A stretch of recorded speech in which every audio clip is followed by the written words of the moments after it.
For number 19, it says the lengths of the two legs of right triangle ABC shown below are given in inches. The midpoint of AB is how many inches from A?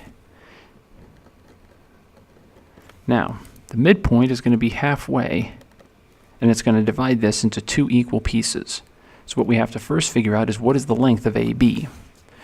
To figure that out, we use the Pythagorean theorem. So 24 squared plus 32 squared equals AB squared.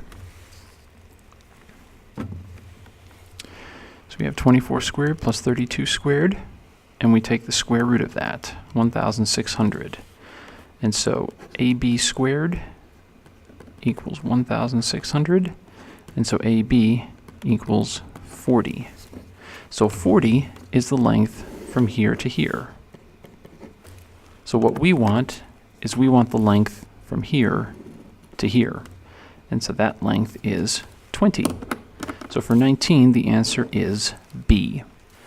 One thing to note on this is that when you see right triangles, most often in ACT, there are always variations on one of two triangles. And the most common is the 3, 4, 5. You'll also see 5, 12, 13 show up a lot. But this is a 3, 4, 5. How do we know that? If you look at 32 and 24, notice what do they have in common? They have an 8. So let me draw this down here. 24 is 8 times 3. So I'm going to write it like that. 8 times 3. 32, which is this side, is the same as 8 times 4, and I'm going to write it like that. Now we found that the hypotenuse is 40. That also has a factor of 8. So we can write that as 8 times 5. So here we've got, there's the 3, there's the 4, there's the 5, and they're all multiplied by the same number. And so this is one way you can speed things up a little bit, is that you recognize this is a 3, 4, 5 right triangle. What are we multiplying them by? In this case, we're multiplying them by 8.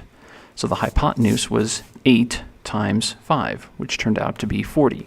Now, if you don't know that, you can always use the Pythagorean theorem, but it often helps because the ACT will show you a couple 3, 4, 5 right triangles within even a single test.